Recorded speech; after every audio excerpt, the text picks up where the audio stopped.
Yes friends, now we will discuss question number 3 which is one of the important question in classwork. आइए friends question number 3 हम discuss करना start करें.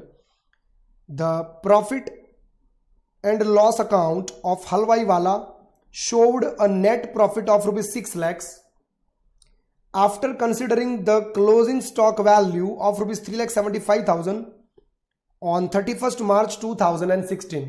Friends अब तक हमने जो भी पढ़ा उसको पहले हम अच्छे से क्लियर कर ले. हम ऐसा बोल सकते हैं कि ये जो हलवाई वाला है ये मैं सिर्फ आपके नॉलेज कंसर्न के लिए ड्रॉ कर रहा हूं. हलवाई वाला भाई का जो प्रॉफिट एंड लॉस अकाउंट है उसमें 6 लाख रुपीस का उनको दिखाई दे रहा है प्रॉफिट. यस और नो? Yes sir. ये मेरा प्रॉफिट एंड लॉस अकाउंट है. इसमें हलवाई वाला को नेट प्रॉफिट दिखाई दे रहा है 6 लाख रुपीस का after considering a closing stock of rupees 3,75,000 as on 31st March 2016. ऐसा लिखा हुआ है. यानी कि हमने क्लोजिंग स्टॉक कितना निकाला हुआ है? It's 3,75,000 rupees. ये मैंने ड्रॉ किया आपके सामने ट्रेडिंग अकाउंट. अब फाइनेंशियल स्टेटमेंट में ट्रेडिंग P&L और लास्ट में आता है बैलेंस शीट. यस और नो? Yes sir.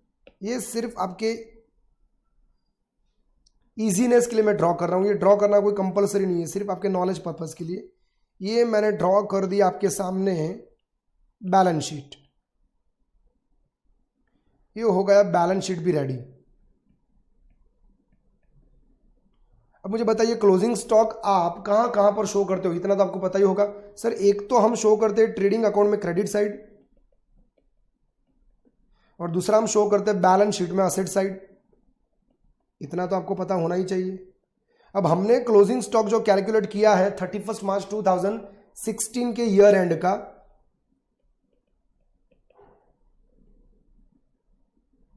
वो कितना कैलकुलेट किया हुआ है? 3,75,000 रुपीज. तो कहना इसे यहां पर और बैलेंस शीट में असेट साइड पर इन दोनों जगह पर 3,75,000 होगा. Yes sir. This is our present picture कि हलवाई वाला भाई के बुक्स में 6 लाख रुपीज का प्रॉफिट दिखाई दे रहा है after considering a closing stock of rupees 3,75,000. चलो यहां तक सब क्लियर हुआ? Yes sir. अब मैं क्वेश्चन में वापस जा रहा हूं. यहां पर देखिए सब्सिक्वेंटली यानी थोड़े समय बाद the following information was obtain from scrutiny of the books. Scrutiny का मतलब होता है एग्जामिन, एग्जामिनेशन या तो एग्जामिन. इसका मतलब फ्रेंड्स बुक्स एग्जामिन करने पर, गुजराती में बोलूं तो हिसाबो तपासवा ऊपर, ऐसा बोल सकते हैं गुजराती में. तो बुक्स एग्जामिन करने पर हमें कुछ चीजों के बारे में पता चला. क्या है वो चीजें, उनको कैसे हम कंसीडर करेंगे, वो सब फ्रेंड्स एक बार पढ़ेंगे तो हमें समझ में आएगा. अब क्वेश्चन का एक्चुअल रिक्वायरमेंट क्या है सबसे पहले वो क्लियर कर लें, फिर हम क्वेश्चन के जो भी पॉइंट्स दिए उनको वन बाय वन स्टडी करेंगे और उनका एडजस्टमेंट का ट्रीटमेंट क्या होगा वो भी हम बाद में देखेंगे.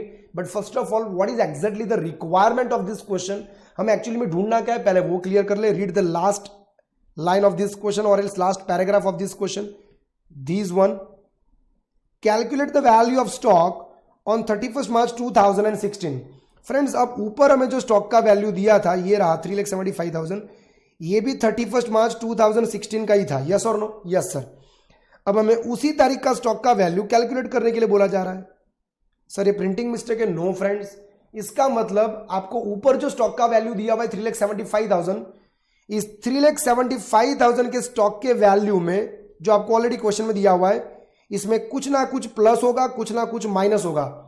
और ये प्लस माइनस करने के बाद आपको स्टॉक का एक नया वैल्यू मिलेगा 31 मार्च 2016 का. हमें 31 मार्च 2016 का यही स्टॉक का नया वैल्यू कैलकुलेट करना है. I hope the picture is very much clear. ये हमें कैलकुलेट करना है.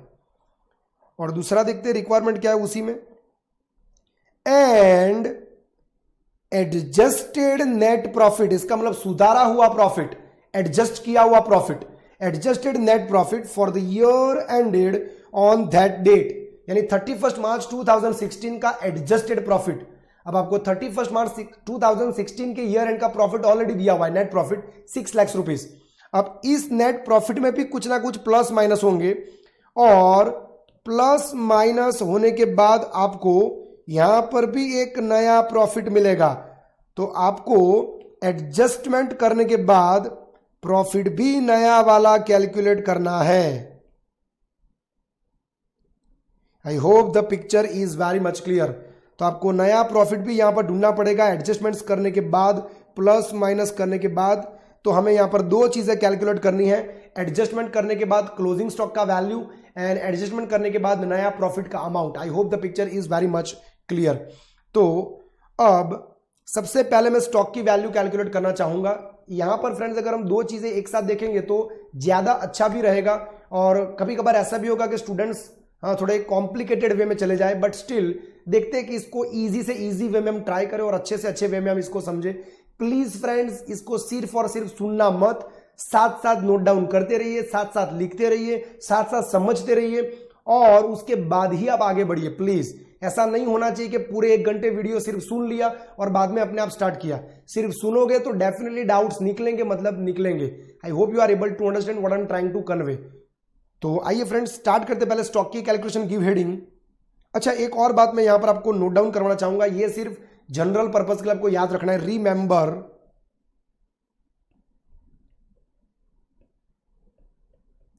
Remember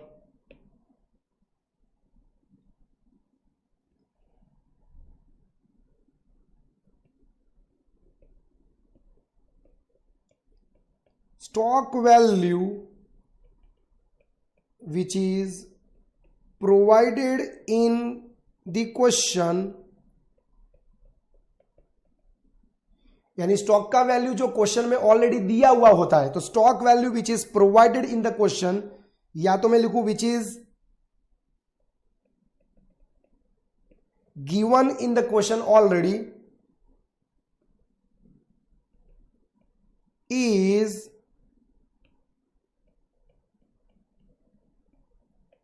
assumed to be physical stock value. ये फ्रेंड्स ये बहुत इंपॉर्टेंट चीज मैंने लिखवाई है, is assumed to be physical stock value if no specific information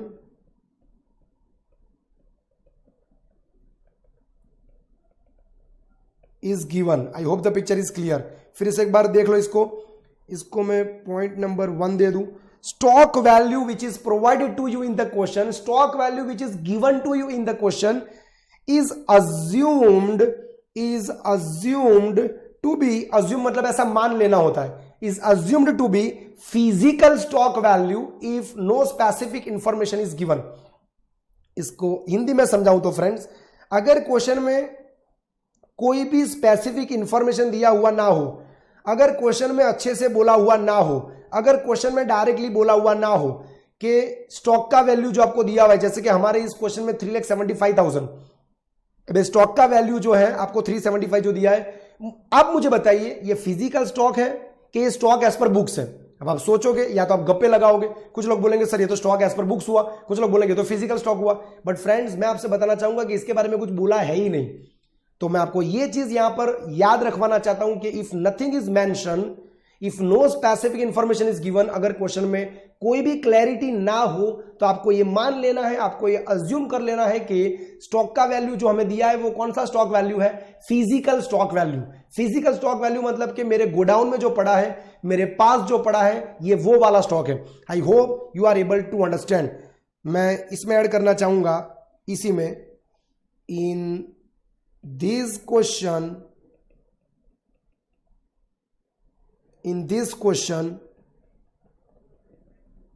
stock as on 31st March 2016 amounting to rupees 3,75,000 is is assumed physical stock. I hope the picture is very much clear.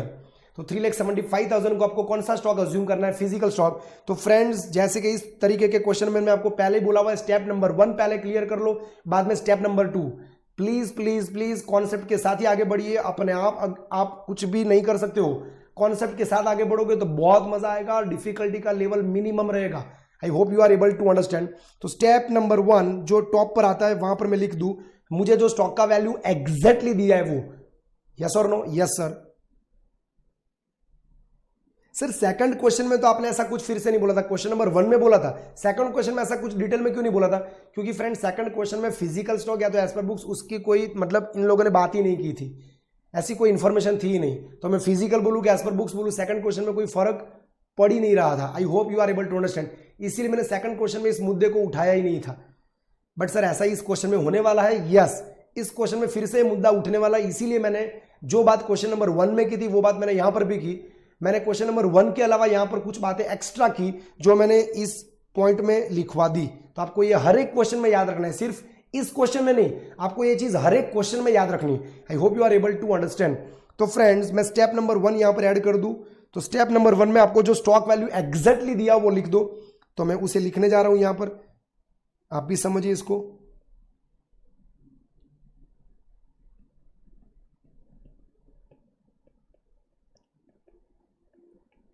Physical stock value as on 31st March 2016, it is 3,75,000 rupees. I hope you are able to understand. Friends, एक बात अच्छे से याद रखिए कि जब भी मैं फिजिकल स्टॉक लिखूं तो मेरे दिमाग में एक चीज क्लियर होनी चाहिए कि ये मेरे गोडाउन में पड़ा हुआ स्टॉक है. इतना याद होना चाहिए फ्रेंड्स. इतना यह भी याद होना चाहिए कि गोडाउन में जो स्टॉक पड़ा हो जरूरी नहीं है कि वो स्टॉक आपका ही हो. फिर से एक बार बोलो, गोडाउन में जो स्टॉक पड़ा है ये जरूरी भी नहीं कि वो आप ही का स्टॉक हो. सर मतलब ये कैसे? से फॉर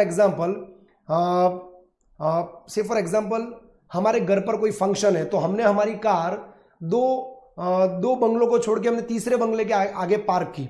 हमारे घर पर कोई फंक्शन है, पर्सनल फंक्शन है, तो हमारे घर पर फंक्शन होने के कारण बहुत भीड़ जमी हुई है, तो हमने हमारी कार 2 बंगलों को छोड़ के तीसरे बंगले के आगे पार्क की. तो क्या ये कार जो हमने तीसरे बंगले के आगे पार्क की, तो क्या ये कार उस बंगले वाले की हो जाएगी? नो फ्रेंड्स, ये कार अभी भी हमारी ही रहेगी. अगर आप फिजिकली देखोगे तो फिजिकली डेफिनेटली फिजिकली वो कार हमारे बंगलों के आगे नहीं है. फिजिकली वो कार हमारे बंगलों के आगे नहीं है, but that does not mean कि वो हमारी कार नहीं है. भले वो तीसरे बंगलों के आगे पड़ी हुई, बट अभी भी वो कार हमारी ही है. I hope you are able to understand. तो अगर मैं फिजिकल की बात करूं तो फिजिकली वो कार हमारे वहां नहीं है, वो उस बंगलों के वहां पर है, तीसरे बंगलों के वहां पर है. तो फिजिकली वो हमारे पास नहीं है. बट अगर बुक्स की बात करूं, अगर ओनरशिप की बात करूं, देन यस, ये कार अभी भी मेरी बुक्स में रहेगी, क्योंकि इस कार के ऊपर ओनरशिप अभी भी मेरा है. सिर्फ पोजीशन उस बंगलों के वहां पर है. बहुत सारे एग्जांपल आप ले सकते हो फ्रेंड्स. अगर मेरा कोई फ्रेंड बॉल पेन ना लाया हो तो उसको मैं बॉल पेन लिखने के लिए दे दूं, तो वो बॉल पेन फिजिकली उसके पास होगी, बट क्या वो बॉल पेन उसकी हो गई? नो, आज भी बॉल पेन मेरी ही रहेगी. I hope the picture is very much clear. तो physical stock and as per books दोनों में क्लैरिटी होनी चाहिए. तो ऐसा हो सकता है कि फिजिकली वो स्टॉक आपके पास हो, but that does not mean कि वो आप ही का हो, वो किसी और का भी स्टॉक हो सकता है. ऐसे कुछ एग्जांपल्स आपको ऑलमोस्ट हर एक क्वेश्चन में देखने मिलेंगे. शायद इस क्वेश्चन में भी ऐसा पॉइंट देखने मिल जाए, बट उसके लिए हमें क्वेश्चन आगे पढ़ना पड़ेगा. आइए फ्रेंड्स, तो ये तो हुआ स्टेप नंबर 1 जो हमने क्लियर कर दिया, जो एग्जैक्टली दिया तो वो मैंने लिख दिया. स्टेप नंबर 2 लिखने से पहले मैं यहां पर ये जो पॉइंट मैं लिखवाने वाला था रिमेंबर करके, उसमें सेकंड पॉइंट भी आपको याद रखना पड़ेगा. सर सिर्फ इस क्वेश्चन के लिए याद रखूं? नो, आपको हर एक क्वेश्चन के लिए सब चीजें याद रखनी है. तो मैं यहां पर सेकंड पॉइंट ऐड करने जा रहा हूं. सेकंड पॉइंट ये भी आपको याद रखना है, ये हर एक क्वेश्चन के लिए याद रखना है. ये वर्किंग नोट नहीं है, ये आप नहीं लिखोगे तो चलेगा, ये सिर्फ आपके जनरल नॉलेज के लिए है. I hope you are able to understand. तो यहां पर मैं सेकंड नोट ऐड करने जा रहा हूं, सेकंड पॉइंट ऐड करने जा रहा हूं.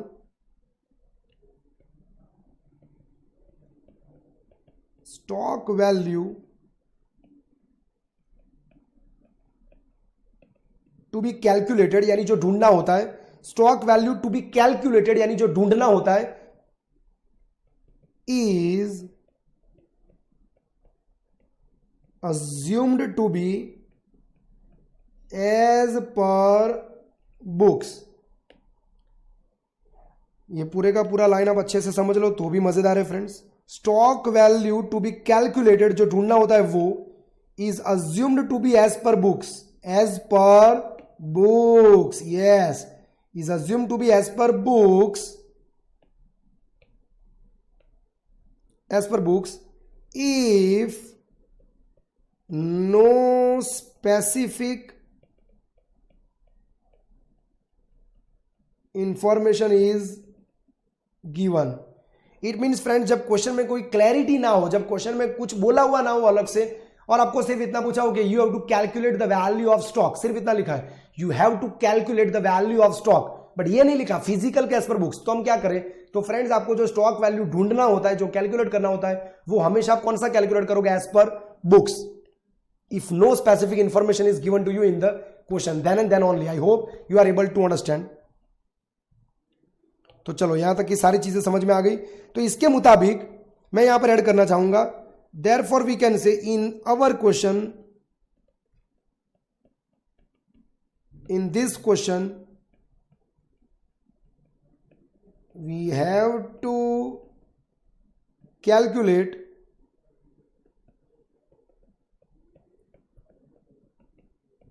stock as per books as on 31st March 2016। चलो, क्लियर हो गया? यस सर, ये इंफॉर्मेशन आपको हर एक क्वेश्चन में अप्लाई करनी है। तो इसके मुताबिक मैं स्टेप नंबर 2, सबसे नीचे जो आएगा कि मुझे जो ढूंढना होता है उसे मैं लिख दूं यहां पर। हमें ढूंढना है स्टॉक एज पर बुक्स, यानी मेरे अकाउंटिंग रिकॉर्ड्स के मुताबिक कितना स्टॉक होगा as on 31st March 2016। I hope the picture is very much clear. ये हमें कैलकुलेट करना है। चलो, यहां तक सब क्लियर है? यस सर, यहां तक सब हमें क्लियर है। तो अब इसके बाद फ्रेंड्स मैं आगे बढ़ना चाहूंगा। तो ये सब चीज़ें मैं हटा रहा हूं जो एक्स्ट्रा है, ओके, क्योंकि इसकी ज़रूरत पड़ेगी मुझे, स्पेस यहाँ पर थोड़ा चाहिए। ओके, चलो डन, जितना स्पेस चाहिए था वो हो गया है। तो दो चीज़ें क्लियर रखो, step number 1, step number 2। Exactly क्या दिया है? तो फिजिकल स्टॉक, यानी गोडाउन में पड़ा हुआ स्टॉक दिया हुआ है 31 मार्च 2016 का 375, और उसी तारीख का मुझे ढूंढना है एज पर बुक्स। ये दोनों चीज़ क्लियर होनी चाहिए। बात बढ़ाते आगे फ्रेंड्स, वन बाय वन। सबसे पहले क्वेश्चन का हेडिंग ले ले, और हेडिंग में क्या लिखेंगे? जो ढूंढना है डेफिनेटली वही लिखेंगे। तो हेडिंग में दे दूं stock as per books as on 31st March 2016। Yes, तो stock as per books as on 31st March 2016। आइए फ्रेंड्स, स्टार्ट करते one by one. Yes friends, first of all one by one हर एक points को read करें। First point, शांति से आपको अपने आप को 2 सवाल पूछ रहे हैं, स्टेप नंबर 1 में एक और स्टेप नंबर 2 में दूसरा क्वेश्चन। और ये क्वेश्चन सॉल्व करने का फ्रेंड्स और कोई शॉर्टकट नहीं, उसको अच्छे से सॉल्व करना है। स्टॉक की वैल्यू यहाँ पर जो आप प्लस माइनस रेट ढूंढोगे वो बहुत ही कॉम्प्लिकेटेड, इसको उसको ईजी वे में कन्वर्ट करना है। I hope you are able to understand. मैं आपको एक एग्जाम्पल देता हूँ, मैं आपको एक पॉइंट समझाता हूँ, बाकी के पॉइंट आप अपने आप समझने का ट्राई करना। इसमें मेन काम है फ्रेंड्स ब्रेन स्टॉर्मिंग सेशन, अपने दिमाग को चलाना, और कोई शॉर्टकट नहीं है। स्टार्ट करते हैं। First point, purchases for the year included 15,000 paid for the new electric fittings for the shop. अब इसका मतलब क्या फ्रेंड्स, हमने इलेक्ट्रिक फिटिंग्स परचेज किए शॉप के लिए, जिसके रिलेटेड हमने 15,000 का पेमेंट किया, और उसको मैंने किस में इंक्लूड कर दिया? उसको मैंने इंक्लूड कर दिया परचेजेस में। अब परचेजेस में एक्चुअली में क्या इंक्लूड होता है? Purchase of goods, purchase of stock. जो स्टॉक होता है वो, जिसको आप डेली बेस पर परचेज करते हो, सेल करते हो। क्या ये स्टॉक था? क्या ये गुड्स था? नो सर, ये तो इलेक्ट्रिक फिटिंग्स था, ये तो मेरे लिए एसेट था। तो मुझे यहां पर एंट्री क्या करनी चाहिए थी? अब मैं यहां पर डिटेल में समझाने जा रहा हूं। मुझे यहां पर एंट्री क्या करनी चाहिए थी? मुझे एंट्री करनी चाहिए थी इलेक्ट्रिक फिटिंग्स अकाउंट डेबिटेड, ये चला जाएगा बैलेंस शीट में एसेट साइड, टू कैश 15,000 ऐसा होना चाहिए था फ्रेंड्स। बट मैंने इसको एसेट ना मानकर, मैंने इसको इलेक्ट्रिक फिटिंग्स में डेबिट ना करके, मैंने इसको ऐड कर दिया परचेजेस में। यानी मेरी साइड से एंट्री ये हो गई, purchases account debit to cash account 15,000। मैं यहाँ पर एक काम फ्रेंड साइड में करता रहूंगा, रेक्टिफिकेशन एंट्रीज भी पास करता रहूंगा, क्योंकि उसकी जरूरत मुझे आगे जाके रहने वाली है। नो डाउट रेक्टिफिकेशन एंट्रीज आपसे मांगा नहीं गया है, बट ये मैं आपके नॉलेज के लिए यहाँ पर लिखने वाला हूँ। एडवाइजेबल यही है कि आप भी रेक्टिफिकेशन एंट्रीज नोट डाउन कर ले। हमने इसके पहले रेक्टिफिकेशन चैप्टर ऑलरेडी स्टडी कर लिया है, तो आई थिंक रेक्टिफिकेशन एंट्रीज आपके लिए कोई बड़ी बात नहीं होगी। तो यहां पर मैं नीचे रेक्टिफिकेशन एंट्रीज का हेडिंग दे दूं, रेक्टिफिकेशन एंट्रीज, क्योंकि उसकी जरूरत हमें रहेगी। रेक्टिफिकेशन एंट्रीज, यस, ये हमने हेडिंग दे दिया। ये क्वेश्चन में अलग से मांगा हुआ नहीं है, बट ये वैल्यू एडिशन है। अगर क्लियर होगा तो आगे एक और प्रश्न भी है एडजस्टेड नेट प्रॉफिट, उसमें इसकी हमें डेफिनेटली जरूरत पड़ेगी। तो अभी मैं रेक्टिफाई कर रहा हूं फर्स्ट एरर को। तो कैन आई से this is my correct entry? तो मेरी करेक्ट एंट्री ये होनी चाहिए थी, कौन सी? तो electric fittings account debited to cash. मैंने इलेक्ट्रिक फिटिंग्स डेबिट ना करके रॉन्गली उसको परचेज में इंक्लूड कर दिया, यस और नो? यानी डेबिट करना था इलेक्ट्रिक फिटिंग्स, मैंने डेबिट कर दिया परचेज। अभी इसी एरर को मुझे रेक्टिफाई करना हो तो you tell me what should be my rectification entry? What should be my rectification entry? तो अगर रेक्टिफिकेशन का रूल अप्लाई करें तो do what is correct and undo what is wrong. तो सीधा सीधा मैं समझाऊं तो डेबिट करना क्या था? डेबिट करना था इलेक्ट्रिक फिटिंग्स, डेबिट करना था electric fittings, but electric fittings debit ना करके हमने डेबिट कर दिया परचेज। तो इसको रेक्टिफाई करने के लिए क्या करेंगे? तो electric fittings account debited, electric fittings account debited 15,000 to purchase account 15,000। ये होगा मेरा नेट रेक्टिफिकेशन एंट्री पास। जिन बच्चों को ये नेट एंट्री समझ में ना आए वो 11th 12th के तरीके से भी जा सकते हैं कि डू व्हाट इज करेक्ट, यानी पहले सही entry as it is pass कर दो, and undo what is wrong, जो गलत एंट्री पास की उसको रिवर्स कर दो, यानी इस गलत एंट्री को उल्टा कर दो। I hope the picture is clear. तो अल्टीमेटली आपका नेट एंट्री यानी कि नेट आंसर यही वाला आएगा, electric fittings account debited to purchase. I hope you are able to understand. तो ये मैंने एरर को रेक्टिफाई कर दिया, इसको अभी मैं साइड में रख रहा हूं, इसको बिल्कुल अभी मैं कंसिडर नहीं करूंगा। अब मैं सिंपली आपसे 2 सवाल पूछूंगा फ्रेंड्स, 2 सवाल। सबसे पहले कि मैंने इलेक्ट्रिक फिटिंग्स परचेज किया था, यस और नो? यस। क्या वो मेरे लिए गुड्स था? नो। क्या वो मेरे लिए स्टॉक था? नो। वो मेरे लिए क्या था? असेट। अब मैंने इसको गलती से डाल दिया कि इसमें परचेजेस के अंदर, बट ये किसकी मिस्टेक? ये अकाउंटेंट की मिस्टेक। अकाउंटेंट को एंट्री के वक्त इसका नॉलेज ही नहीं था, उसने इलेक्ट्रिक फिटिंग्स की परचेज को भी परचेज में ऐड कर दिया। It is simply an example of error of principle, yes और नो? Yes sir. अब यहां पर पिक्चर क्लियर होगा तो आप ये स्टॉक का वैल्यू सही गिन पाओगे। मेरा पहला प्रश्न आपसे ये रहेगा कि 15,000 का जो इलेक्ट्रिक फिटिंग्स हमने परचेज किया, जिसको गलती से अकाउंटेंट ने एंट्री के वक्त परचेज में डाल दिया, क्या ये 15,000 का इलेक्ट्रिक फिटिंग्स, ये 15,000 का इलेक्ट्रिक फिटिंग्स, ये 3,75,000 रुपीस वाले फिजिकल स्टॉक के अंदर होगा या नहीं होगा? कुछ स्टूडेंट क्या बोलेंगे, सर इलेक्ट्रिक फिटिंग्स परचेज किया तो डेफिनेटली होगा ही होगा, तो फिजिकल स्टॉक में तो होगा। यानी वो लोग यहां पर आंसर क्या देंगे कि यस, यहां पर वो 15,000 का स्टॉक होगा। बट फ्रेंड्स मैं बोलना चाहूंगा answer is no, answer is no. अब आप मुझसे पूछिए कि सर क्यों ये फिजिकल स्टॉक में नहीं होगा? परचेज तो कर लिया है। फ्रेंड्स कॉमन सेंस अप्लाई कीजिए। अगर आप गारमेंट के ट्रेडर हो, एक एग्जांपल दूं तो आपको पता चलेगा, if you are a garment trader, अगर आप गारमेंट के व्यापारी हो, कपड़ों के व्यापारी हो, तो आप मुझे बताइए आपके लिए गुड्स क्या होगा? सर हमारे लिए गुड्स होगा, क्या नहीं से गारमेंट्स? यस सर, हमारे लिए गुड्स होगा गारमेंट्स, जैसे कि shirts, pants, bermudas, trousers, T shirts, etcetera etcetera etcetera. Yes और नो? Yes sir. तो अगर मेरा बिजनेस गारमेंट का, if I am a garment trader, तो मेरे लिए गुड्स क्या होगा? गारमेंट्स। इतना तो बेसिक नॉलेज मुझ में होना चाहिए। यस और नो? Yes sir. अब आप लोग मुझे बताइए कि अगर गारमेंट का ट्रेडर,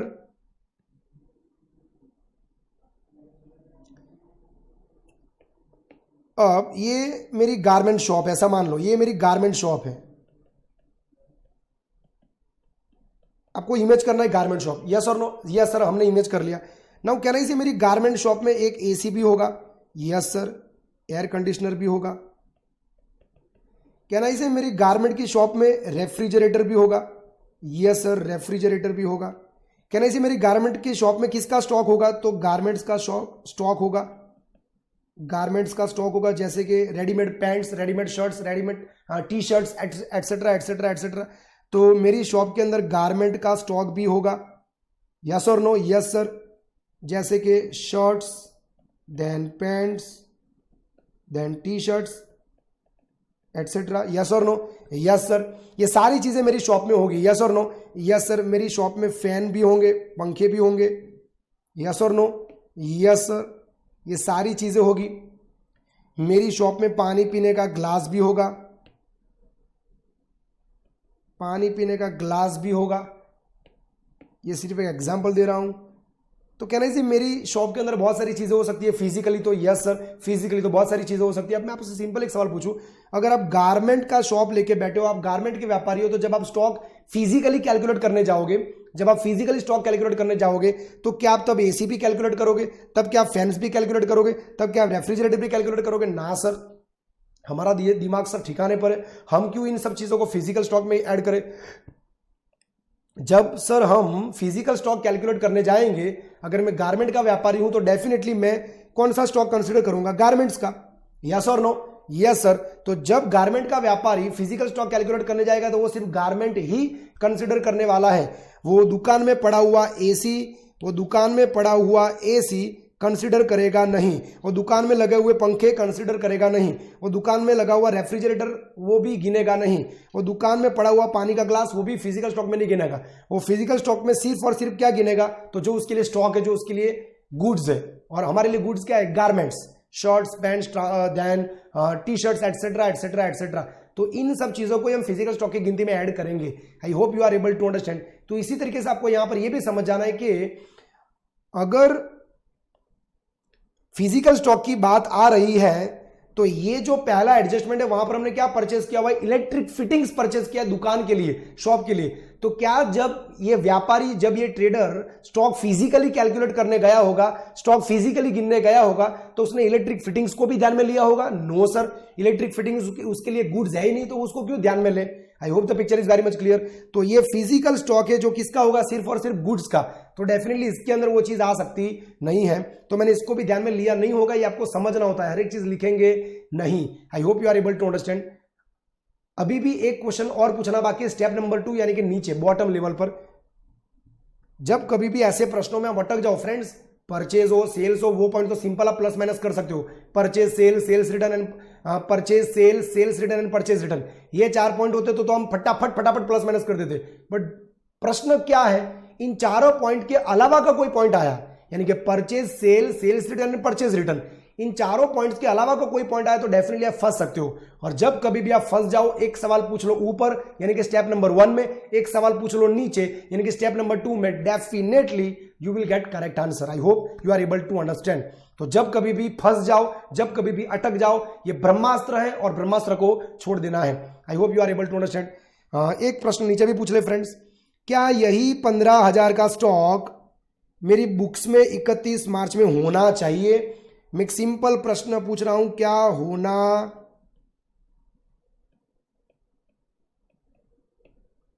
चाहिए?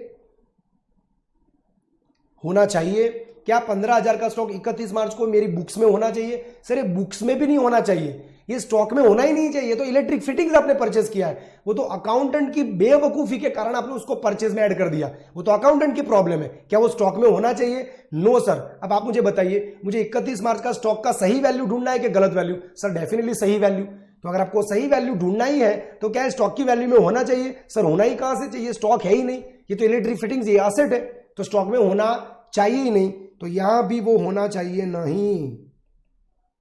अब फ्रेंड्स ऊपर देखिए, क्या 375 के अंदर ये 15,000 का स्टॉक था? नो, उसमें नहीं था। क्या मुझे जो ढूंढना है उसमें वो होना चाहिए? नो, उसमें भी नहीं होना चाहिए। तो क्या करेंगे? Ignore, we will ignore this point. Friends कभी भी याद रखो, प्लस कब होगा? तो जब ऊपर नो हो बट नीचे यस हो तो प्लस, ऊपर यस नीचे नो तो माइनस, ऊपर यस नीचे भी यस तो कुछ भी नहीं, ऊपर नो नीचे भी नो तो भी कुछ नहीं। ये 4 पॉइंट याद रखने हैं, बट ये 2 सवाल अच्छे से पूछना। I hope you are able to understand. आइए फ्रेंड्स दूसरा पॉइंट क्लियर करें। रेक्टिफिकेशन एंट्री एंड में हम कैसे उसको यूज करेंगे वो बाद में देखेंगे। अभी सेकंड पॉइंट पर आ जाइए। हलवाई वाला यानी कि हम, इस क्वेश्चन में हलवाई वाला है, हम, हमारी बात हो रही है। हलवाई वाला गेव अवे मतलब दे देना। हलवाई वाला गेव अवे गुड्स, हलवाई वाला ने गुड्स दे दिए हैं। सर मतलब किसको दी और कैसे दी, आगे देखिए। हलवाई वाला gave away goods valued at ₹40,000 as a free sample. Gujarati में बोले तो नमूना तरीके आपेल माल। हलवाई वाला ने 40,000 का स्टॉक दे दिया एज अ फ्री सैंपल, दे दिया, हमारे पास से चला गया। But for which no entry was made in the books of accounts, books में कोई एंट्री पास ही नहीं हुई। अकाउंटेंट एंट्री पास करना ही भूल गया। अब पहले हम एंट्री पास कर देते क्योंकि उसकी एंड में जरूरत पड़ेगी, अभी जरूरत नहीं पड़ेगी एंड में, बट उसके लिए भी मैं अभी से एंट्री पास करके रखूं। सर 40,000 का गुड्स हमने दे दिया as a free sample, but जिसकी एंट्री पास होनी बाकी है, तो बोलो रेक्टिफिकेशन एंट्री क्या पास करोगे? सर एंट्री पास होनी बाकी, तो एंट्री पास करोगे तो गलती सुधर जाएगी। यस और नो? Yes sir. तो आपकी रेक्टिफिकेशन एंट्री होगी यहां पर, कैन आई से advertisement expenses account debited 40,000 to purchase account credited 40,000। Gujarati में ऐसे भी बोलते थे, जायरात खर्च खाते उधार थे, जायरात थी गैल माल खाते जमा, ऐसा भी बोलते थे। आप परचेज क्रेडिट करो या तो ट्रेडिंग अकाउंट में क्रेडिट साइड रिकॉर्ड करो, दोनों का मतलब एक ही होता है। फिर से रिपीट करो, आप परचेज क्रेडिट करो। परचेज क्रेडिट करने का मतलब क्या? बिजनेस का स्टॉक कम होगा, तो या तो परचेज क्रेडिट करो या तो ट्रेडिंग अकाउंट में हम कहां शो करते थे, याद करो, goods given as a donation, goods given as a sample, याद करो कहां रिकॉर्ड करते थे? ट्रेडिंग अकाउंट में क्रेडिट साइड। ट्रेडिंग अकाउंट में क्रेडिट साइड रिकॉर्ड करने का मतलब क्या? अल्टीमेटली परचेज क्रेडिट ही हुआ, क्योंकि नॉर्मली परचेज कहां पर होता है? Debit side. अब आप ट्रेडिंग अकाउंट में क्रेडिट साइड रिकॉर्ड करो, इसका मतलब क्या? परचेज मैंने क्रेडिट किया, माइनस किया, दोनों का मतलब एक ही, बिजनेस में से गुड्स जा रहा है। I hope you are able to understand. तो एंट्री पास नहीं की तो एंट्री पास कर दी, तो ये तो ठीक है, इसकी जरूरत एंड में पड़ेगी। अभी स्टॉक की कैलकुलेशन के लिए मैं ऊपर आ जाऊं, ये आ गया मैं ऊपर। यस, 2 सवाल पूछ लेना, एक ऊपर और एक नीचे, स्टेप नंबर 1 में, स्टेप नंबर 2 में, शांति से पूछिए। चलो, ये 40,000 का गुड जो मैंने कस्टमर को दे दिया एज अ फ्री सैंपल, मैंने दे दिया, मेरे पास से चले गए, दिमाग लगाना, क्या ये स्टॉक 31 मार्च को फिजिकली मेरे पास होंगे? शांति से पूछना। सर कहां से हो सकते हैं? वो तो आपने कस्टमर को दे दिया एज अ फ्री सैंपल, तो वो हमारे पास फिजिकली होने का सवाल है ही नहीं, तो ऊपर नो, यानी ये 375 के अंदर ये नहीं है। कॉमन सेंस, दे दिया तो कहां से होगा? फिजिकली। दूसरा प्रश्न, क्या ये 31 मार्च 2016 को हमारी बुक्स में स्टॉक में होना चाहिए? होना चाहिए। ध्यान से जवाब दोगे ना तो आंसर आएगा नो, बुक्स में भी नहीं होना चाहिए। Common sense, accounting entry pass नहीं हुई, वो अकाउंटेंट की गलती है, अब गलती सुधारनी पड़ेगी। क्या मैं दूसरी बार बोलूंगा, क्या हमें 31 मार्च का स्टॉक का सही वैल्यू ढूंढना है कि गलत? सर कॉमन सेंस, सही वैल्यू ढूंढता है, गलत वैल्यू कौन ढूंढेगा? हमें सही वैल्यू ढूंढना है। तो क्या 31 मार्च को ये आपकी बुक्स में एज ए स्टॉक होना चाहिए, एज ए क्लोजिंग स्टॉक होना चाहिए? नहीं होना चाहिए। इसको आपने कस्टमर को दे दिया एज अ फ्री सैंपल, तो कहां से होना चाहिए? होना चाहिए नहीं, तो इसमें भी आ जाएगा नो, ऊपर भी नो, नीचे भी नो, यानी इस पॉइंट को भी करेंगे टोटली इग्नोर स्टॉक वैल्यूएशन के पर्पज से। आई hope the picture is very much clear. Rectification entry जो हमने पास किया उसका क्या होगा वो हम थोड़ी देर बाद देखेंगे। आइए फ्रेंड्स नेक्स्ट क्वेश्चन की ओर आगे बढ़े, यानी कि नेक्स्ट पॉइंट की ओर आगे बढ़े। यस फ्रेंड्स, अब हम तीसरा एडजस्टमेंट समझ ले। इनवॉइसेस मतलब कि बिल, invoices for the goods amounting to ₹2,50,000 have been entered. अब इनवॉइसेस एंटर्ड कहां पर होते हैं? बुक्स में, अकाउंटिंग रिकॉर्ड्स में, उतना तो पता होना ही चाहिए। Invoices for the goods amounting to ₹2,50,000 have been entered, यानी कि बुक्स में एंटर्ड हो चुके हैं कब? तो 27 मार्च 2016, यानी बुक्स में तो इसकी एंट्री हो चुकी है, यानी हमने 2.5 लाख रुपए का जो स्टॉक परचेज किया उसके इनवॉइस की, उसके बिल की एंट्री हम कर चुके हैं 27 मार्च 2016 को ही, यानी बुक्स में तो रिकॉर्ड ऑलरेडी हो चुका है। But the goods were not included in stock, but फिर भी स्टॉक की गिनती में ऐड करना रह गया, यानी स्टॉक में आपने ऐड किया ही नहीं है। I hope you are able to understand. ये कैसी बात है फ्रेंड्स, पता है आपको? जैसे कि मैं आपको यहां पर समझा दूं, क्योंकि हम थर्ड एरर को भी अभी रेक्टिफाई तो करेंगे ही यहां पर, तो मैं यहां पर समझा दूं, थर्ड वाला पॉइंट मैं यहां पर समझाऊं। आपको सिर्फ रेक्टिफिकेशन एंट्री ही नॉलेज के लिए पास करना है, ये सब डिटेल में मैं सिर्फ आपको समझाने के लिए लिख रहा हूं। ये मेरा ट्रेडिंग अकाउंट है, यस, ये मेरा ट्रेडिंग अकाउंट, अब हमने 2.5 लाख रुपए के गुड्स परचेज किए, उसकी एंट्री आपने बुक्स में कर भी दी 27 तारीख को, तो परचेज तो यहां पर दिखेगा 2.5 लाख रुपए का, but not included in stock. अब इस मान लो इस स्टॉक को आपने बेचा ही नहीं, इस स्टॉक को आपने बेचा ही नहीं, तो कहना इसे ईयर एंड पर ये क्लोजिंग स्टॉक में यहां पर खड़ा रहना चाहिए, अदरवाइज मेरा अकाउंट क्लोज ही नहीं होगा। यस सर, अब इन लोगों ने इसको क्लोजिंग स्टॉक में ऐड किया ही नहीं है। I hope you are able to understand, यानी क्लोजिंग स्टॉक में ऐड करना ही भूल गए। अब आप मुझे बताइए क्लोजिंग स्टॉक कहां कहां पर ऐड होता है, तो एक तो ट्रेडिंग अकाउंट में क्रेडिट साइड, और दूसरा बैलेंस शीट में असेट साइड। इतना तो पता ही है, थोड़ी देर पहले भी डिस्कस कर चुके हैं। और दूसरा बैलेंस शीट में असेट साइड। अब इसको क्लोजिंग स्टॉक में ऐड करना ही भूल गए। क्लोजिंग स्टॉक की एंट्री ईयर एंड पर हम कहां कहां मतलब मींस क्या पास करते हैं, तो क्लोजिंग स्टॉक अकाउंट डेबिट जो होता है बैलेंस शीट में asset side to trading account credit. I am repeating, closing stock account debit जो जाएगा बैलेंस शीट में असेट साइड, ये आप देख सकते हो debit to trading account credit, यानी ट्रेडिंग अकाउंट में क्रेडिट साइड ये रहा 250, बट हम क्लोजिंग स्टॉक में इसको इंक्लूड करना ही भूल गए हैं, यानी कि ये क्लोजिंग स्टॉक में आया ही नहीं है, यानी कि यहां पर भी नहीं और यहां पर भी नहीं। I think the picture is very much clear. तो सर इसको स्टॉक में ऐड करना पड़ेगा, कॉमन सेंस यस। परचेज किया है, परचेज की एंट्री पास कर दी, बट अभी भी स्टॉक में इंक्लूड ही नहीं किया, तो इंक्लूड करना पड़ेगा। तो सर स्टॉक में इंक्लूड करने की एंट्री क्या पास करेंगे, यही जो हमने थोड़ी देर पहले बोली, क्लोजिंग स्टॉक अकाउंट डेबिट 250 जो जाएगा बैलेंस शीट में asset side to trading account credit जो जाएगा ट्रेडिंग अकाउंट में क्रेडिट साइड। यस और नो? यस सर, ये हो गई मेरी रेक्टिफिकेशन एंट्री पास। अब इसकी स्टॉक के ऊपर इंपैक्ट देखते हैं। अब इसकी स्टॉक के ऊपर हम इंपैक्ट देख लें। अब क्योंकि आप इस 2.5 लाख रुपए की परचेज को स्टॉक में ऐड करना ही भूल गए हो, तो मैंने जो स्टॉक गिना हुआ है 375 का, क्या इसके अंदर ये 2.5 लाख का स्टॉक होगा? डेफिनेटली इन लोगों ने बोला हुआ है नॉट इंक्लूडेड इन स्टॉक, तो नहीं होगा। बट क्या ये 31 मार्च के दिन मेरी बुक्स में मेरे स्टॉक में होना चाहिए? डेफिनेटली यस होना चाहिए। ऊपर नो, नीचे यस। बोलो क्या करोगे? सर 2,50,000 यहां पर हो जाएगा plus. I hope the picture is very much clear. Remarks में कुछ भी लिख दीजिए, goods not included in stock, जिसको हमने इंक्लूड कर दिया। आई hope the picture is very much clear. तो स्टॉक की गिनती यहां पर कंप्लीट हुई। अब जो बाकी एडजस्टमेंट बचे उसको फटाफट देख ले। फोर्थ एडजस्टमेंट, फ्रेंड्स ये फोर्थ एडजस्टमेंट जो है ना, उसमें इंग्लिश मीडियम के स्टूडेंट्स भी मिस्टेक्स करते हैं, क्योंकि वो सेंटेंस को सही पढ़ते ही नहीं है। यहां पर आपको पहले सेंटेंस को सही पढ़ना है। In March 2016 goods of ₹2 lakh sold and delivered. मैं यहां तक के लाइन को एक लाइन बोलूंगा, were taken in the sales for April 2016। मैं इस लाइन को दूसरा लाइन बोलूंगा, आपको ऐसे समझना है। इसका मतलब क्या, हमने मार्च महीने में 2 लाख रुपए का स्टॉक बेच भी दिया और डिलीवर भी कर दिया, डिलीवरी भी हो गई, यानी स्टॉक हमारे पास से चला भी गया। कौन से महीने में? मार्च महीने में ही। Were taken in the sales for April 2016, but उसकी मैंने सेल्स की एंट्री कब की? अप्रैल में। अब ये तो बेवकूफी है, स्टॉक बेचा मार्च में, डिलीवरी हुई भी मार्च में, बट हमने उसको एज अ सेल रिकॉर्ड किया अप्रैल में। तो आपको 31 मार्च का जो सही पिक्चर मिलना चाहिए वो कहां से मिलेगा? आपने इसको मार्च में सेल्स में रिकॉर्ड ही नहीं किया। तो कह रहे मार्च महीने में अभी भी सेल्स रिकॉर्ड करना बाकी है। यस सर, तो मार्च में अभी भी सेल्स रिकॉर्ड करना बाकी है, तो रिकॉर्ड करना पड़ेगा। तो मार्च महीने में सेल्स की एंट्री पास कर दीजिए।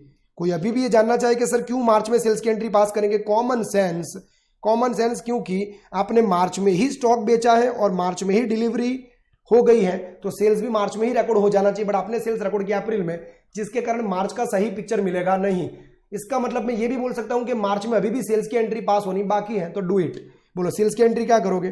कस्टमर या तो डेटर, जो भी आप बोलना चाहो, customers account debited 2 lakh rupees to sales account 2 lakh rupees. अब यहां पर कुछ सवाल हो जाए स्टॉक की वैल्यूएशन के लिए, मैं ऊपर आ गया हूं। चलो शांति से 2 सवाल पूछना। हमने कस्टमर को 2 लाख रुपए का स्टॉक बेचा और डिलीवर भी कर दिया, हमारे पास से चला गया। क्या 2 लाख का स्टॉक फिजिकली हमारे पास होगा? फिजिकली सोच के बोलना, फिजिकली होगा? नो सर, डिलीवर कर दिया तो फिजिकली मार्च में कहां से होगा? दूसरा क्वेश्चन, क्या यही 2 लाख रुपए का स्टॉक 31 मार्च को हमारी बुक्स में होना चाहिए क्लोजिंग स्टॉक में? क्लोजिंग स्टॉक हमें ढूंढना है, याद रखना। क्या 2 लाख का स्टॉक क्लोजिंग स्टॉक में होना चाहिए 31 मार्च को हमारी बुक्स में? सर बुक्स में भी कहां से होना चाहिए? नहीं होना चाहिए।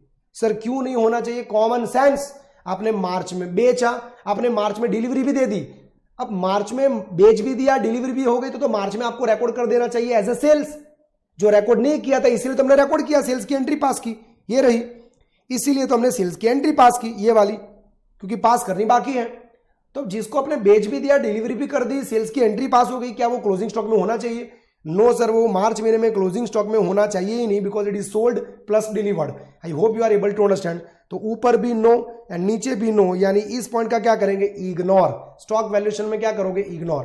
आई hope you are able to understand. Last point is left, goods costing. Underline the word costing. काफी सारे स्टूडेंट तो ये वर्ड देख ही नहीं पाते हैं। गुड्स कॉस्टिंग 75,000 वेर सेंट है, सोल्ड नहीं है, बेचा नहीं है, भेजा है। तो goods costing 75,000 were sent on sale और रिटर्न। ये आपके अकाउंट्स के अंदर एक चैप्टर है, गुड्स सेंट ऑन अप्रूवल और रिटर्न बेसिस, शायद आपने पढ़ लिया हो।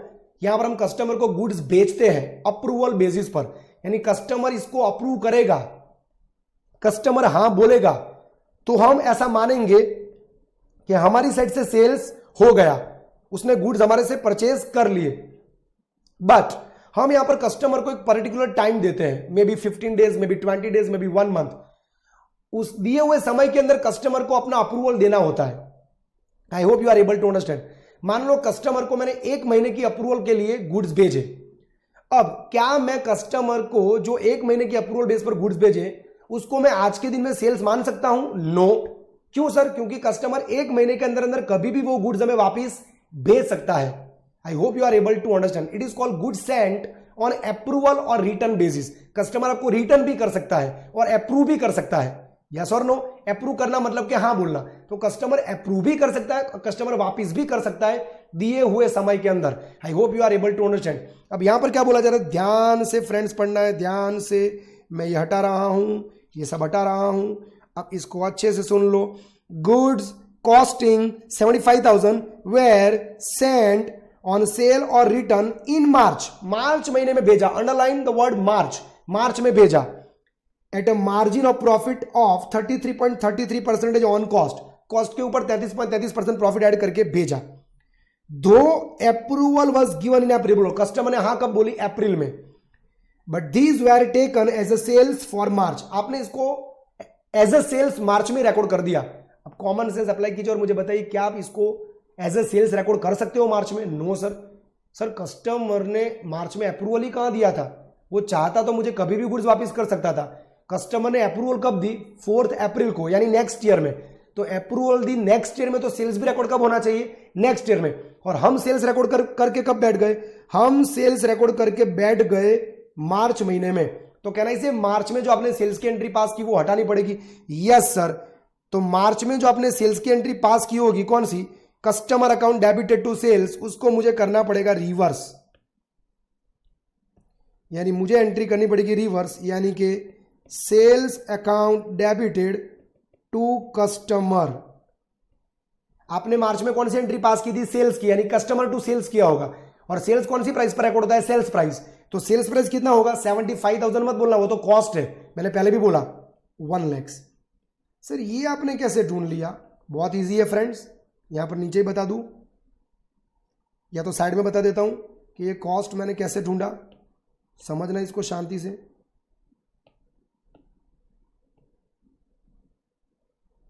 सॉरी, मुझे आपको बताना है कि मैंने ये सेलिंग प्राइस कैसे ढूंढा। तो मैंने ये सेलिंग प्राइस कैसे ढूंढा वो मैं आपको बताऊं। उसके लिए काम कीजिए, अज्यूम, कहीं पर भी अटक जाओ फ्रेंड्स, ऐसा अज्यूम करके आगे बढ़ सकते हो। Assume cost is equal to 100, profit बोला हुआ है आपको 33.33% ऑन कॉस्ट, यानी कॉस्ट के ऊपर 33.33, 100 का 33.33 क्या होगा? 33.33 होगा। In that case my selling price will be, can I से 133.33? Yes sir. Now what will happen?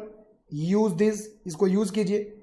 जब मेरी सेलिंग प्राइस, सॉरी यहां पर कॉस्ट अवेलेबल है, आपको सेलिंग प्राइस तो ढूंढना है।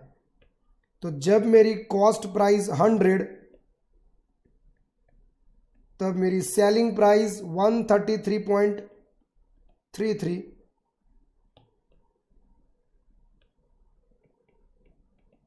तो जब मेरी कॉस्ट 75,000 जो आपको क्वेश्चन में दिया हुआ है, तब मेरी सेलिंग प्राइस कितनी होगी। अगर आपको एक्यूरेट आंसर चाहिए तो कैलकुलेटर में ऐसे लिखिए 75,000 इंटू 133.33333 इनफाइनाइट डिवाइडेड बाय 100, तो ये आ जाएगा फ्रेंड्स 1 लाख रुपीस।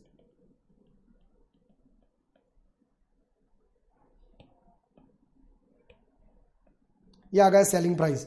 तो हमने जब गुड्स भेजा था मार्च में, तो हमने मार्च में ही सेल्स की एंट्री पास कर दी थी, customer to sales 1 lakh 1 lakh, but customer ने मार्च में अप्रूवल दिया ही नहीं है, तो हमें इस सेल्स की एंट्री को क्या करना पड़ेगा, रिवर्स। तो sales account debited to customer 1 lakh 1 lakh. साथ ही साथ फ्रेंड्स हमें एक और एंट्री पास करनी पड़ेगी, stock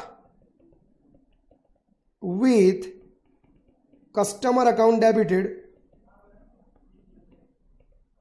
to trading account. Friends ये और कोई एंट्री नहीं है, ये सिर्फ और सिर्फ क्लोजिंग स्टॉक की ही एंट्री है। स्टॉक विथ कस्टमर अकाउंट जो हमने डेबिट किया, ये चला जाएगा बैलेंस शीट में असेट साइड। अल्टीमेटली ये क्लोजिंग स्टॉक ही है, सिर्फ मैंने डिस्क्लोजर अप्रोप्रिएट दिया है। It is a closing stock which is lying with customer. ये ऐसा स्टॉक है जो कस्टमर के पास पड़ा है, तो इसलिए मैंने क्या लिखा, स्टॉक विद कस्टमर। बाकी है तो आज भी ये मेरा। कस्टमर ने अप्रूवल कब दी, अप्रैल में, तो ओनरशिप भी ट्रांसफर कब होगा, अप्रैल में। तब तक इस स्टॉक के ऊपर ओनरशिप हमारा ही रहेगा। I hope you are able to understand. And stock is recorded at cost price, so 75,000 75,000। तो एक तो मैंने सेल्स रिवर्स कर दिया, सेल्स की एंट्री को रिवर्स कर दिया, उल्टा कर दिया, और दूसरा इसको मैंने स्टॉक में इंक्लूड कर दिया।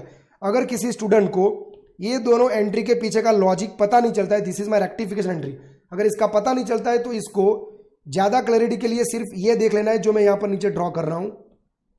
ये आपके नॉलेज के लिए मैं ड्रॉ कर रहा हूं, सिर्फ और सिर्फ आपके नॉलेज के लिए। ये आपका ट्रेडिंग अकाउंट, ठीक है। अब सबसे पहले मुझे बताओ, कस्टमर को आपने जो गुड्स भेजा होगा, पहले आपने परचेस तो किया होगा, जो आपके पास स्टॉक में पड़ा होगा वही भेजा होगा ना। Yes sir. बोलो वो स्टॉक आपने कितने में परचेज किया था, 75,000 में। तो कहना इसे वो परचेज में यहां पर पड़ा होगा ट्रेडिंग में 75,000। Yes sir. यही 75,000 का स्टॉक मैंने कस्टमर को भेजा, और जब भेजा तभी मैंने मार्च में उसको क्या रिकॉर्ड कर दिया, एज अ सेल्स। मैंने मार्च में ही रिकॉर्ड कर दिया सेल्स, और सेल्स की एंट्री मैंने क्या पास की होगी, customer account debited to sales 1 lakh 1 lakh, और उस एंट्री के मुताबिक यहां पर सेल्स बोलेगा 1 लाख। बट फ्रेंड्स कस्टमर ने अप्रूवल दिया कब है, अप्रैल में, तो सेल्स भी रिकॉर्ड कब होना चाहिए, अप्रैल में। तो कहना इसे मार्च में जो आप सेल्स रिकॉर्ड करके बैठे उसको रिवर्स करना पड़ेगा। Yes sir. अब इसको रिवर्स करने के लिए क्या करोगे, ये वाला trade, sales account debited to customer. जैसे ही सेल्स डेबिट करोगे यहां से 1 लाख क्या हो जाएगा, माइनस। तो बोलो आउटर कॉलम में क्या बचेगा, कहना इसे नील, 0। अब आपको ईयर एंड पर ट्रेडिंग क्लोज करना, तो आप क्या करोगे, 75,000 माइनस 0, तो 75,000 आपका लॉस। आप ऐसे बोलोगे, नो सर 75,000 लॉस कैसे हुआ, गुड्स अभी बेचा ही नहीं है, इसको सेल्स माना ही नहीं है। तो कहना ही से इसी 75,000 को मुझे क्लोजिंग स्टॉक में भी खड़ा करना पड़े। Yes sir.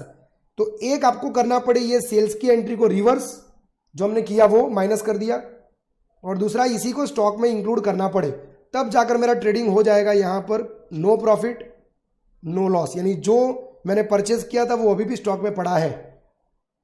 I hope the picture is very much clear. तो आपके नॉलेज के लिए था फ्रेंड्स, आपको समझ में आया उसके लिए। तो एक तो मैंने सेल्स को उल्टा कर दिया और दूसरा स्टॉक में इंक्लूड कर दिया। तो ये हो गया मेरा रेक्टिफिकेशन एंट्री।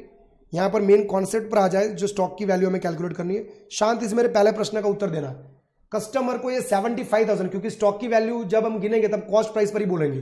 बोलो कस्टमर को मैंने 75,000 का स्टॉक कब भेजा था, कब मैंने उसको सेंड किया था, कहना इसे मार्च में। Yes sir.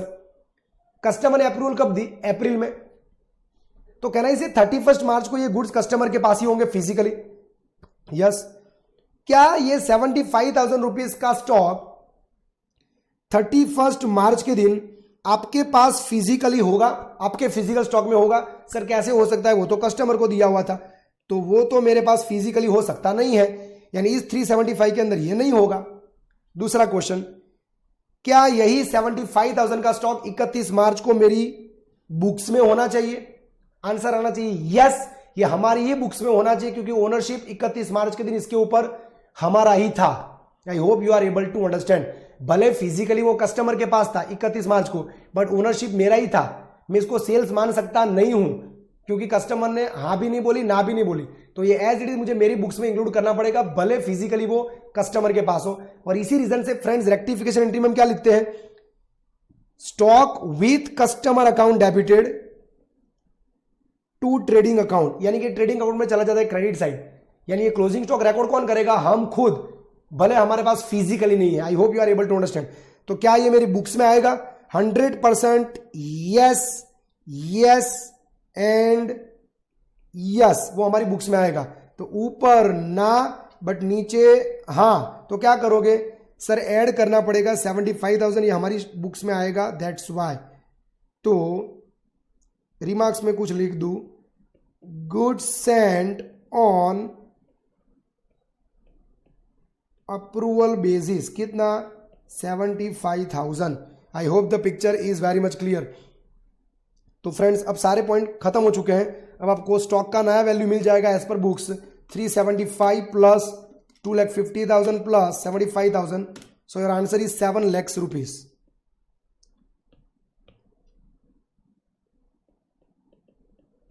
आप ध्यान से देखो फ्रेंड्स, रेक्टिफिकेशन एंट्री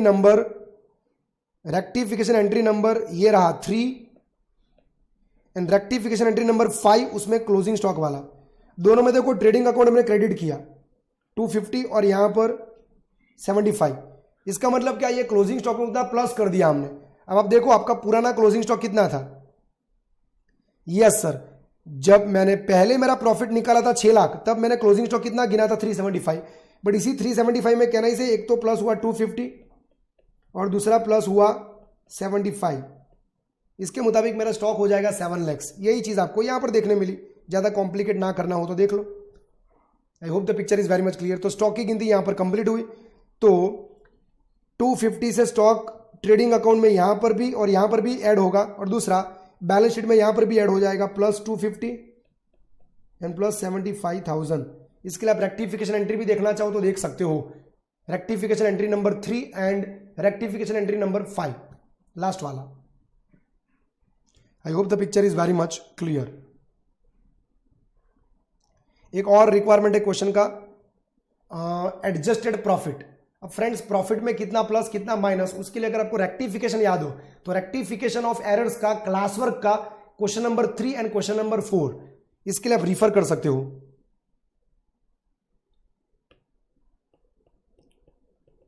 अगर एग्जैक्टली समझ में ना आए तो refer question number 3 and 4 of class work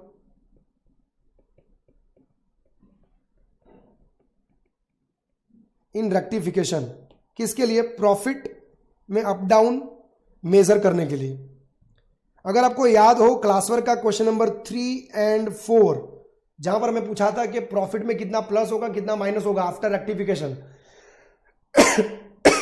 यानी हमें वहां पर वही पूछा था कि after rectification of the above errors what will be the impact on profit. तो दो ही इंपैक्ट होता है, या तो प्रॉफिट बढ़ेगा या तो प्रॉफिट घटेगा। गलतियों को सुधारने के बाद या तो प्रॉफिट बढ़ता है या तो घटता है, आपको मेजर करना पड़ेगा। इसके लिए मैंने आपको एक शॉर्टकट दिया था, याद कीजिए। मैं यहां पर डिटेल में लिख दूं,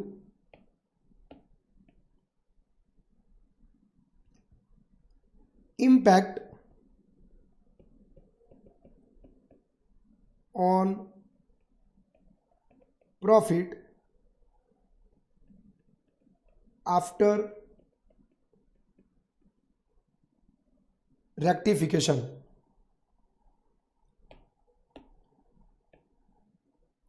कुछ चीजें आपको याद रखनी, क्या करना है, observe rectification entries, step number 1, find out any account or accounts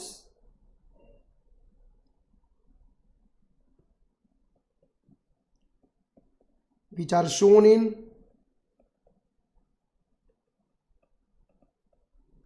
trading and profit and loss account। यानी फ्रेंड्स स्टेप नंबर 1 क्या, तो आपको सबसे पहले ये तो मैंने क्वेश्चन नंबर 3 और क्वेश्चन नंबर 4 में भी समझाया था, रेक्टिफिकेशन की बात कर रहा हूं, क्लास वर्क का रेक्टिफिकेशन का क्वेश्चन नंबर 3 एंड 4 आप देख सकते हो।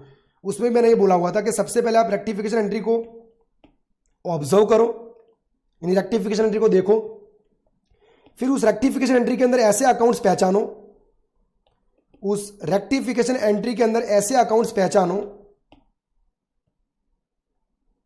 कि जो ट्रेडिंग और पीएनएल के अंदर आते हो, जैसे कि सैलरी अकाउंट, जैसे कि wages account, purchase, sales, etcetera etcetera. And step number 3, अगर वो अकाउंट डेबिट हो रहे हैं,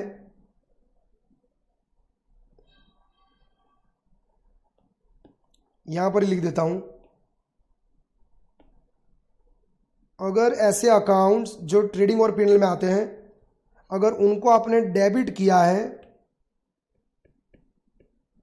इसका मतलब प्रॉफिट कम होगा। और अगर ऐसे अकाउंट जो ट्रेडिंग और पीएनएल में आते हैं उनको आपने किया है क्रेडिट, तो आपका प्रॉफिट बढ़ेगा। बस ये शॉर्टकट से जाइए और किसी भी प्रश्न का उत्तर पाइए। इसके मुताबिक मैं यहां पर एक हेडिंग दे दूं,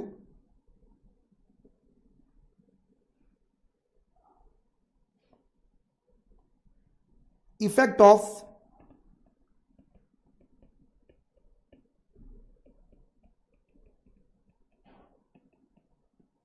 of rectification on net profit. Rectification के जो इफेक्ट है वो नेट प्रॉफिट के ऊपर क्या है वो देख लेते हैं।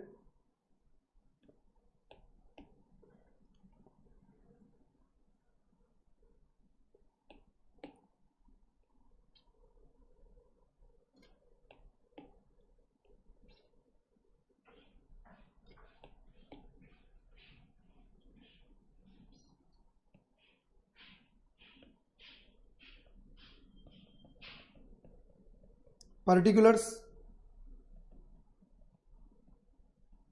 Increased by and decreased bye, यानी रेक्टिफिकेशन के बाद प्रॉफिट कितना बढ़ेगा और कितना घटेगा। कुछ नहीं करना, यही 2 स्टेप याद रखो फ्रेंड्स, और कुछ नहीं, मजे करो। सबसे पहली रेक्टिफिकेशन एंट्री ये रही, इलेक्ट्रिक फिटिंग्स परचेज किया था तो डेबिट करना था, इलेक्ट्रिक फिटिंग्स आपने डेबिट कर दिया परचेज, तो सुधारने के लिए मैंने क्या किया, electric fittings account debited to purchase. अब इसमें ट्रेडिंग और पीएनएल में आने वाला अकाउंट पहचानिए, तो ट्रेडिंग और पीएनएल में आने वाला अकाउंट ये रहा परचेज, इसको मैंने क्या किया क्रेडिट, क्रेडिट मतलब प्रॉफिट मेरा क्या होगा, इंक्रीज होगा, तो प्रॉफिट मेरा रेक्टिफिकेशन के बाद इंक्रीज होगा।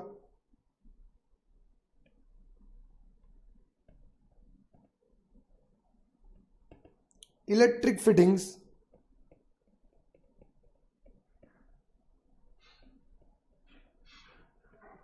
Purchased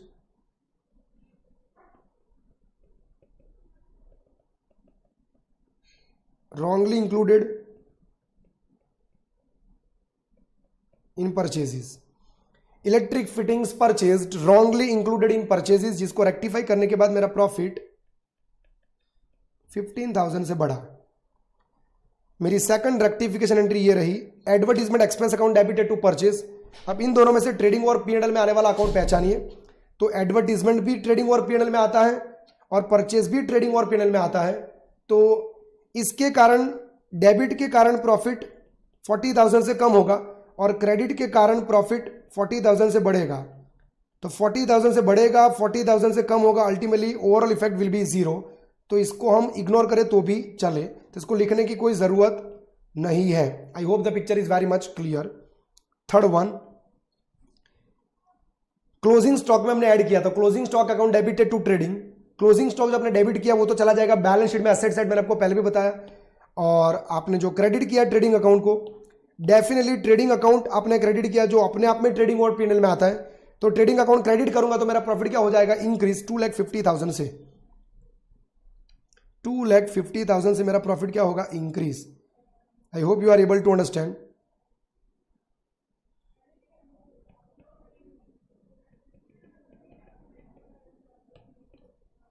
goods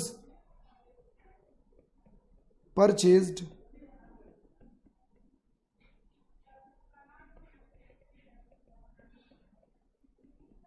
not included in stock, stock में इंक्लूड नहीं किया तो इंक्लूड कर दिया, जिसके कारण प्रॉफिट इंक्रीज होगा कितना, 2,50,000। चलो मजा आ रहा है, yes sir. Next one, fourth one, customer account debited to sales. तो ट्रेडिंग और P&L में आने वाला अकाउंट पहचान लेना है, ये रहा सेल्स अकाउंट, यस और नो, जिसको आपने क्या किया, क्रेडिट, मतलब कि प्रॉफिट आपका इंक्रीज होगा 2 लाख रुपीज से।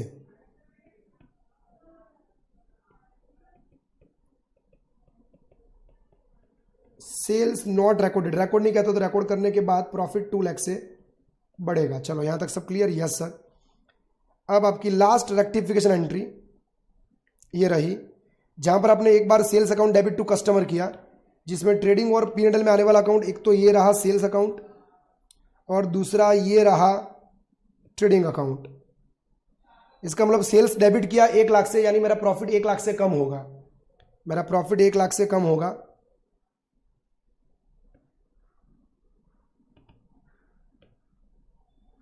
फोर्थ पॉइंट यहां पर,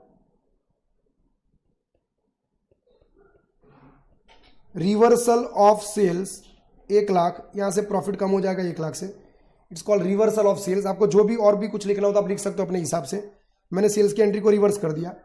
एंड द लास्ट पॉइंट, जहां पर मैंने स्टॉक में इंक्लूड कर दिया गुड्स जो अप्रूवल बेस पर बेचे थे उसको, गुड्स सेंट ऑन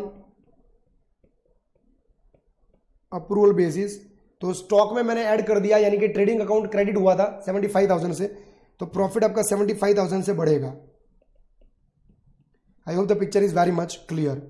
अल्टीमेटली आप देख सकते हो, डेबिट यानी इंक्रीज का टोटल लगाइए, इंक्रीज का टोटल लगाइए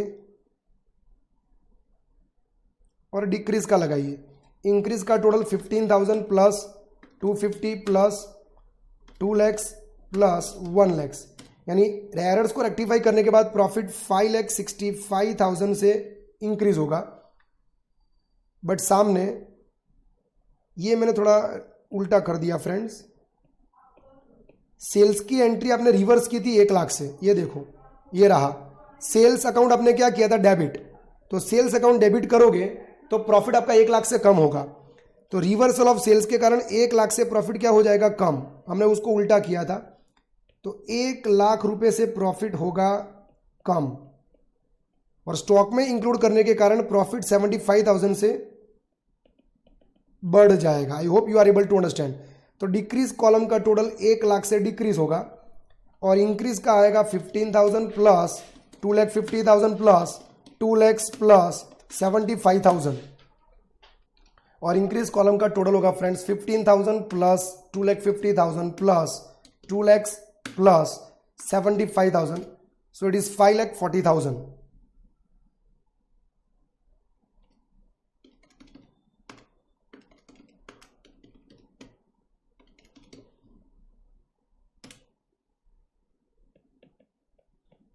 इसका मतलब क्या फ्रेंड्स, तो इन एरर्स को रेक्टिफाई करने पर प्रॉफिट इंक्रीज होगा कितने से, 540 से, बट सामने डिक्रीज होगा कितने से, 1 लाख से, तो कहना इसे ओवरऑल प्रॉफिट इंक्रीज होगा 440 से, yes sir.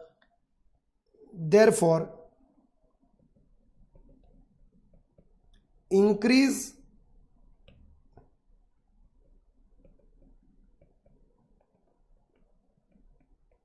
In profit after rectification is equal to ₹4,40,000। But ये तो प्रॉफिट इतने से इंक्रीज होगा, आपको एडजस्टेड प्रॉफिट पूछा हुआ है ईयर एंड का, therefore adjusted net profit for the year ended 31st March 2016 is equal to what is your old figure of profit, it is 6 lakh rupees. यानी इन एरर्स को रेक्टिफाई करने से पहले वाला प्रॉफिट कितना था, 6 लाख रुपया, याद कीजिए जो आपको क्वेश्चन के पहले पैराग्राफ में दिया हुआ है।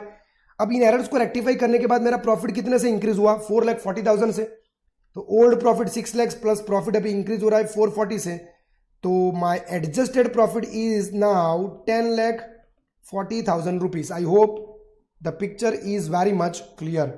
इसी के साथ फ्रेंड्स ये क्वेश्चन नंबर 3 भी यहां पर कंप्लीट हुआ। It is good question and आपको अच्छे से इसको समझ लेना है। इसको समझोगे और एक बार अच्छे से अपने आप लिख के प्रिपेयर करोगे तो ही ये समझ में आएगा।